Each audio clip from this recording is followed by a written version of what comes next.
took me only 2 minutes to realize no one was coming tonight. A dinner table set for 6, an open bottle of red wine, and me, the only one waiting. If you've ever thought being abandoned was a fleeting feeling, try sitting silently in a crowded restaurant, amidst the clinking of glasses, waiting for the people you love most to never show up. I don't know what hurt more, their absence, or how effortlessly they decided not to come. And the most terrifying part is, I still hoped someone would. Just one. Until the message popped up, and everything shattered. I'm Louise, 34 years old, and this is a birthday I never want to repeat. I arrived at the restaurant 10 minutes early. Miami, late November, the breeze carried just enough chill for me to be grateful I'd chosen the long-sleeved olive green dress paired with the heels I always hated. Not because they hurt, but because they made me feel like I was trying too hard. I chose this place because it wasn't too fancy, but warm enough to say I thought of you, I made an effort, and I hoped. The server checked the reservation list. Table for 6, Louise Harwood? I nodded, gripping the cloth napkin in my hand. Yes, I made the reservation last week. He led me to a table near the window. 6 chairs, a flickering candle in the center, silverware polished to a shine. I sat at the head, facing the door, as if I still hoped to see them walk in, smiling, saying, "Sorry we're late." I didn't order. When the waiter asked, I quickly said, "It's fine, I'll wait." He nodded politely and walked away. I checked my phone. 6:42 p.m. Nothing. No texts. No missed calls. No birthday wishes. I told myself, maybe Olivia's stuck in traffic. Maybe Ethan lost track of time. And my mother, she was never early to anything unless it wasn't hers. I adjusted the fork, then again, a nervous old habit. I had picked this place because it was where I once had dinner with my mom 4 years ago. After landing my first job in interior design, she smiled then and said, "You're on the right track, Louise." I thought if I chose it again, she'd remember. I was wrong. The message came at 6:51. I unlocked my phone immediately. My mother. Just one line. "You're not our priority right now." They didn't forget, they just made other plans. No happy birthday, no explanation. I reread it 3 times, then again. I didn't feel anger anymore. Just a cold, hollow space opening in my chest. The server returned, holding a small box wrapped in soft, pearl-colored paper. "Someone dropped this off for you earlier, said it was from your family." I forced a polite smile and took it. I knew that wrapping paper. Olivia's style. Minimalist, no ribbon, no card. I opened it, a cream-colored silk scarf, thin and soft. I recognized it immediately. I had bought this exact scarf for Mom last Christmas. I even remembered the snag near the edge where she'd caught it on her ring. Underneath the scarf was a card. The words "Happy Birthday" were written over an older message in different ink. At the bottom, the same handwriting as before. "Love you, Mom." No one bothered to change the card. No one bothered to buy a new gift. I folded the scarf, placed it back in the box. My hands didn't shake, but my breath wasn't steady. I heard the clinking of glasses from the next table. Someone was singing for an anniversary. The world kept turning. And I sat still among flickering candles and empty chairs, feeling as if I, too, had been forgotten in the frame. I didn't call, didn't cry, didn't chase after them for a reason why. Because I already knew. I stayed a little longer, then pulled a pen from my bag and scribbled on a small slip of paper. "Thank you. No more seats needed." I got home around 8. The city was still alive, like nothing had ever collapsed for anyone. I hung up my coat, kicked off my shoes and dropped onto the couch like a body without a soul. The apartment still smelled faintly of the vanilla candle I'd lit that morning, a scent trying too hard to soothe, but to me now, as dull as torn-up kindness. I hadn't poured water yet when my phone lit up. A notification from Instagram. My chest tightened. Olivia had just posted a new photo. I knew I shouldn't click, but my hand moved on its own. They were at Stella's in Sarasota, the very place Mom once said was too expensive when I suggested it for my birthday last year. They stood laughing brightly. Ethan raised a glass of champagne. Mom held an oversized bouquet. Olivia leaned her head against Curtis, who was holding a brand new motorcycle key. Caption: celebrating the warrior, he made it. A warrior? Funded by whose money? I zoomed in. Olivia wore the same scarf they had regifted me like I was a stranger. Curtis wore a sleek watch, the one he texted me about 2 months ago asking, "Lou, is this too much? I want it, but probably shouldn't." I told him not to buy it. He said he couldn't afford it anyway. Yet, there it was. I opened my banking app. My heart pounded. Most recent transaction, $1,200.00 to Curtis M. Hale. Note: urgent rent, they're about to evict me. I'm scared, Lou, please. Please help me. And what about me? Whoever helped me? I threw the phone onto the couch and sat there, crushed by a weight colder than stone. They didn't just forget me. They used the money I earned through blood, stress, and deadlines to toast a liar. They raised their glasses to my absence and paid the bill with my trust, already worn thin. I stood abruptly, walked straight to my computer, opened my finance folder, started a new file. Unreciprocated support. I listed each scar like slashing them into record. Ethan's car payments, $2,400.00. Olivia's rent deposit, $3,500.00. Mom's emergency hospital bill, $1,800.00. Olivia's kids' summer program, $600.00. Curtis's secret bike party, $1,200.00. Total, not just money. It was me. My time.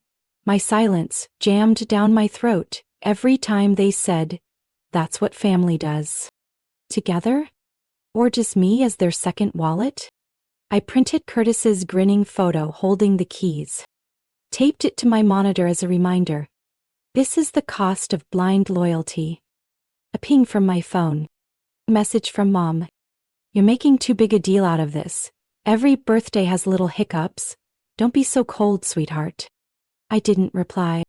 What exactly is a little thing? Being excluded from the dinner I carefully planned, down to every napkin? Receiving back the gift I once gave? Like memories can be recycled? The coldness she mentioned was the part of me left after they had scraped everything else away.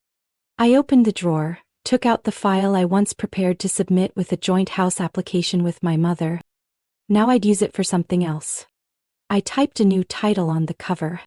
No longer outside the picture. I couldn't sleep. Even after shutting the curtains, turning off the lights, and trying to forget the bitter evening, my head echoed with thousands of knocks. Not from outside noise, but from an awakening inside me, sharper than it had ever been. Around 2 a.m., I got up, no lights. The faint glow of the city through the blinds was enough to see my laptop screen. I opened the file, unreciprocated support, from the night before. The numbers, the data, the proof, they were there. But something more important was missing: the memories. I created a new tab, named it Emotional Debts. Not transactions, not bills, but every moment I drained myself to fill their emptiness.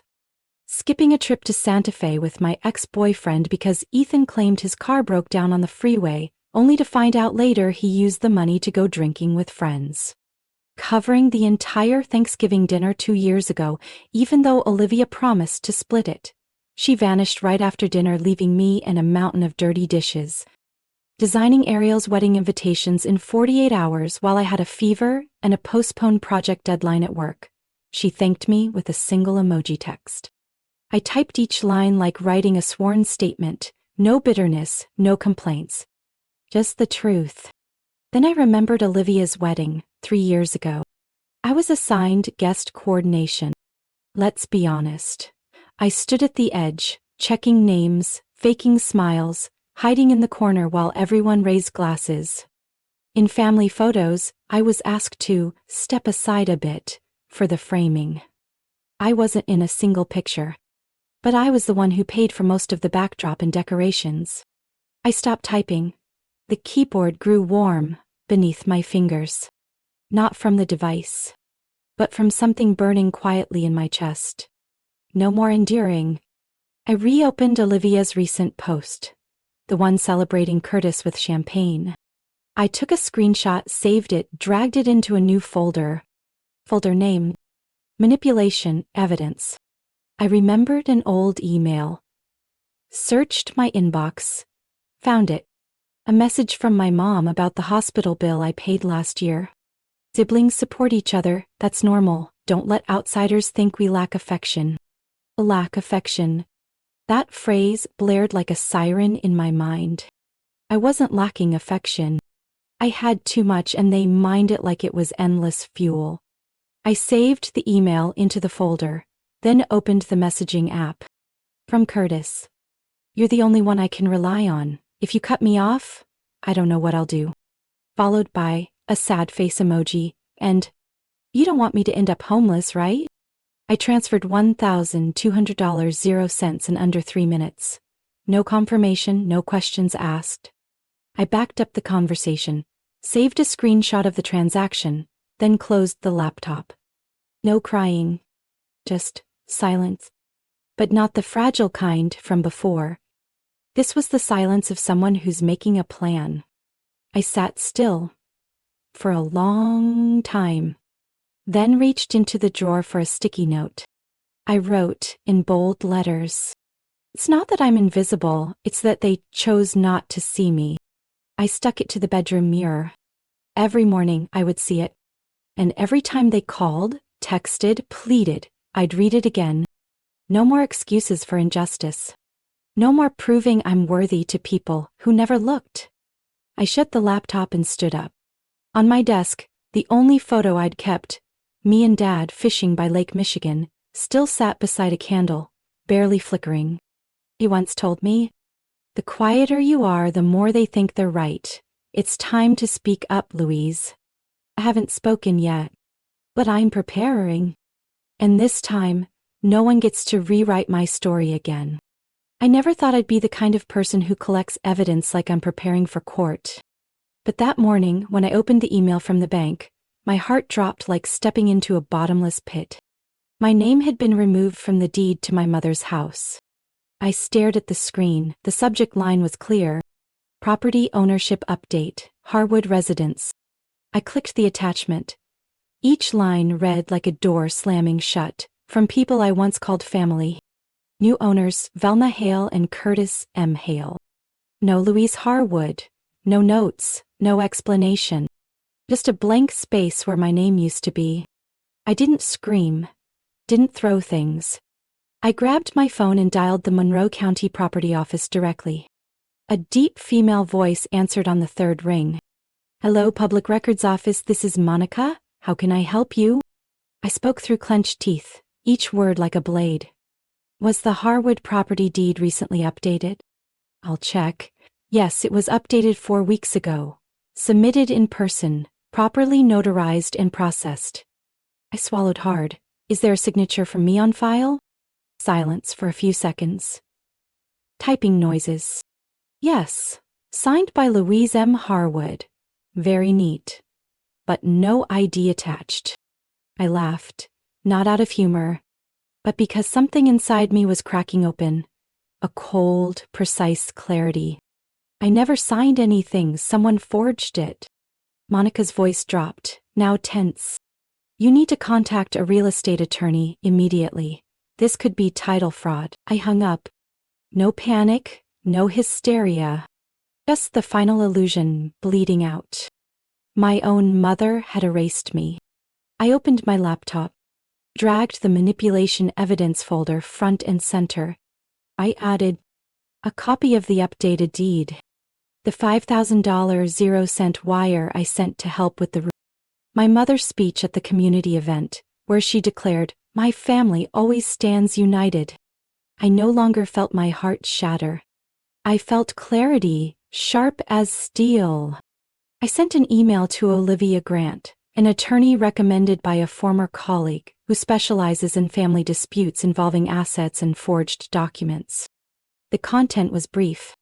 I need to prove that I was removed from the house ownership without legal consent. Attached are the initial pieces of evidence. I hit send. No shaking hands, no hesitation. That afternoon I was finishing a spreadsheet for an interior design project when there was a knock at the door. Not rushed, not timid. The kind of knock that declares, "I'm here to redefine the game." I opened the door. Velma. She held a pale pink paper bag. The kind sold at drugstores. The wrapping was sloppy, clearly no one had bothered to fold it properly. "We should talk," she said, voice flat, as if she were the one betrayed, not me. I didn't move aside, but she walked in like she owned the place.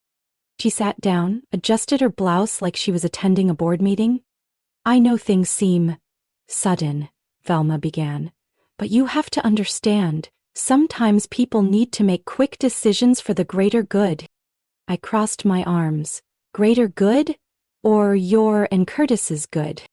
"I'm not obligated to ask your permission for everything," she said, eyes sweeping across the apartment I'd bought and designed myself. "You always blow things out of proportion, so stubborn, so sensitive." I let out a low laugh, voice tight.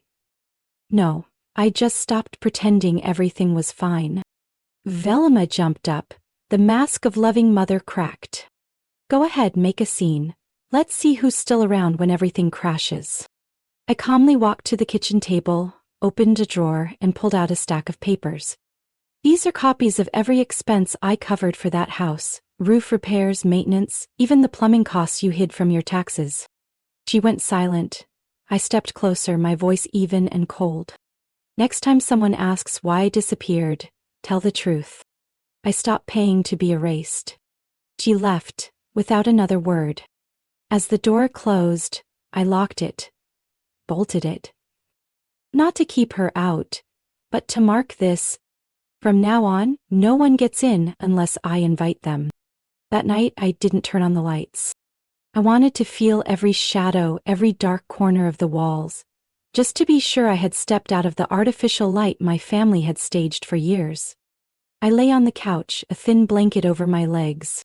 Next to me was a glass of untouched red wine, resting on an old leather notebook, its first page still faintly marked with my father's handwriting. "You're strong not because you have to be, but because you choose to be." As a child, I thought being strong meant shouting, standing in a crowd without fear. But now I know. Strength is when you walk away in silence. No explanations. No turning back. I checked my phone one last time. 13 unread messages. Mostly from Curtis and Mom. One from Olivia too, with a sad emoji and the line, "Don't let it go too far, Lou, we're still family." I silenced my phone. Reopened the email from Attorney Grant. "The legal documentation is complete. Your name has been officially removed from ownership, as requested." I read that line over and over like a mantra. Not because I doubted her, but because I needed to believe that the ties had truly been severed. The next morning, I woke as the sun barely grazed the edge of the curtain. No notifications, no guilt-tripping messages. Didn't rush out of bed. The blanket was still warm. The air still quiet. For the first time in years, I didn't feel guilty for letting someone wait. I made coffee, 2 strong scoops, no sugar. Placed the cup on the table and opened my laptop. I logged into the shared account, the one I used to pay for my mom and Olivia's utilities. Cancel. The weekly grocery delivery to their home, canceled. The Netflix account still under my name, logged out. The family photo storage account, permanently closed. I sat up straighter as I hit confirm, no second thoughts. Then I opened a Word doc, titled, "What I Owe Myself?" Not an indictment. Not an accusation. Just a list. Written for the first time, only for me. I owe myself a real birthday. A compliment without conditions. A seat in a family photo without having to ask. I owe myself quiet that isn't soaked in control. And I owe myself the right to walk away without feeling cruel. I stood up, walked into the bedroom, opened the closet. The navy suitcase I used for last year's conference still sat in the corner. I dusted it off, pulled it out, unzipped it wide. Not to run away, but to show up somewhere new, with a version of me that's no longer torn. I typed, one-way flight from Miami. No need for distance, just difference. New Mexico? A place no one ever mentioned? A place with no trace of them. I booked it, then sat still, like I'd just finished a chapter. At noon, I stepped onto the balcony. The sky was high and endless, not a single cloud. I watched birds glide by. No one tethered them, and no one could stop them from leaving. I closed my eyes. The wind. And in the wind there was no name but mine. That night, I cleared my bookshelf. Not to discard, but to keep only what reflected me. A short story collection by Joan Didion. An unused journal. And one photo. Me and Dad by the lake, smiling as if the word betrayal never existed. I placed the photo in the suitcase, along with a freshly written note. I chose to rise, not because someone pushed me down, but because I deserve to walk. Tomorrow I will leave. No announcement, no goodbye. They'll know when they call. And I'm no longer there. Not disappearing. Just choosing peace. I arrived in Santa Fe on a cold morning, where the crimson hills and dry air seemed to scrub every last bit of noise from my soul. A small town, unhurried. People walked as if they had time to feel every stone beneath their feet. I rented a small studio next to a local gallery, not because it was cheap, but because the afternoon light through its glass windows reminded me of the days I used to paint in my 20s. I had once given up so much just to be seen in the eyes of others. Now, I chose to live without needing anyone's applause. On my first morning, I wasn't in a rush to do anything. I boiled water, sat by the window, and wrote. Just one line. I am still myself, even if no one calls my name anymore.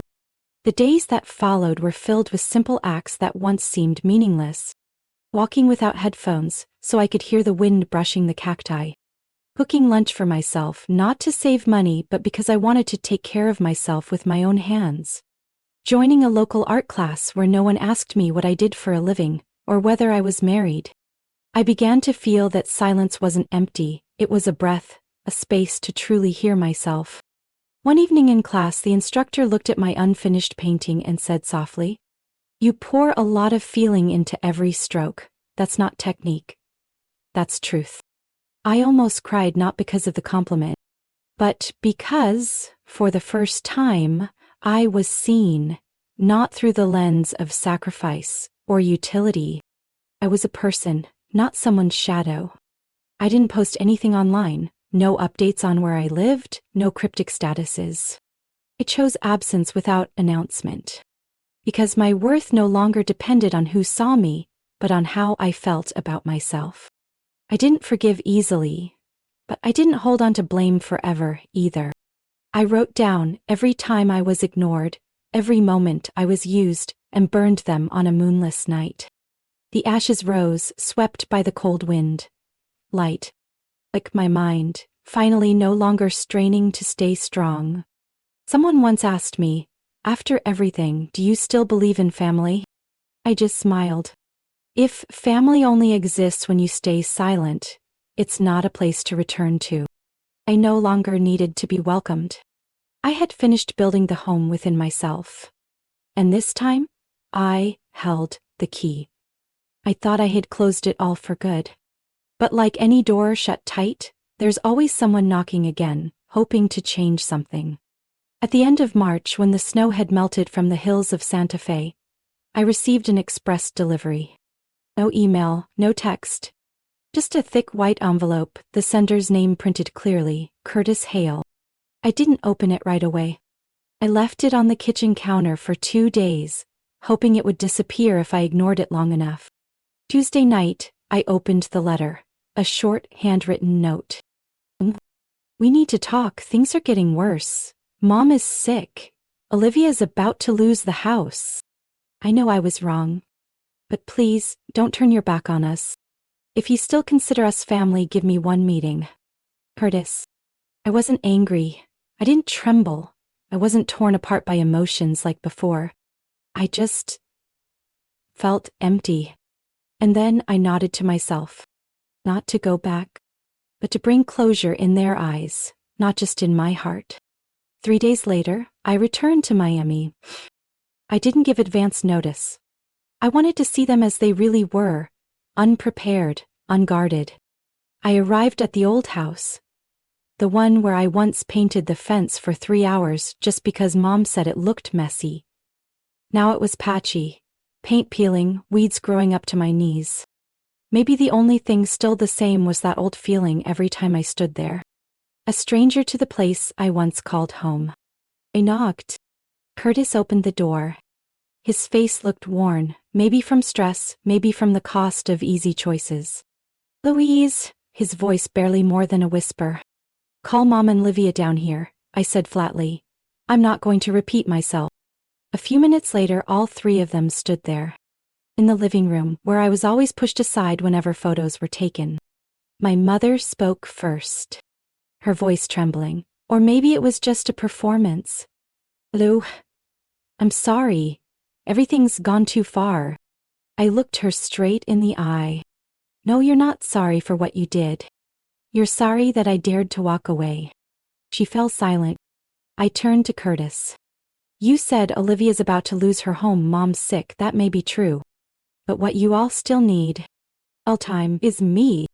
It's not about family, it's about the ability to pay. I pulled an envelope from my bag and placed it on the table. No one dared to touch it. Inside is a printed record of every financial transaction from the past 6 years that I gave. I kept a copy. Already sent it to the lawyer. Olivia pressed her lips together. Curtis turned red. My mother sank into the chair as if the truth weighed more than her illness. You all can continue living like this, lying to each other, blaming and performing the United Family Act. I won't stop you, but I'm no longer part of it. The woman who once demanded to control everything could now only whisper, Are you really going to cut us off for good? I bowed my head slightly, not in regret, but to end it on my own terms. Not out of anger. I'm not cutting ties, I'm giving myself back my freedom. I walked out of that house without looking back. Curtis called after me, his voice nearly desperate. Lau, if you leave, then who's left? I paused, but didn't turn around. Definitely not me, not ever again. The flight back to Santa Fe was in the evening. On the plane, I opened my phone and deleted every old contact. Not out of hatred, but because I no longer wanted to keep any version of myself they once defined. I took a deep breath. The night sky outside the window felt like a thick blanket over all the chaos. As the plane landed, I sent my lawyer one message. If there's any legal action from their side, I don't want to know. I just want peace. That night, I wrote the final line in my notebook. My worth was never about who saw it. It was always about knowing I no longer belonged where I had to shrink myself to fit. I turned off the light, pulled up the blanket and drifted into the first sleep of my life, not from exhaustion, but from peace. Louise's story is a powerful reminder that sometimes, peace doesn't come from forgiveness, it comes from walking away. When family becomes a burden, when kindness is exploited and your presence is consistently overlooked, letting go isn't selfish, it's self-rescue.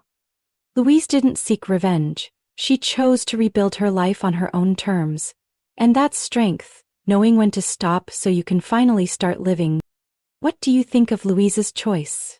Would you have the courage to do the same? Share your thoughts below and don't forget to follow the channel for more heartfelt, real-life family stories to come.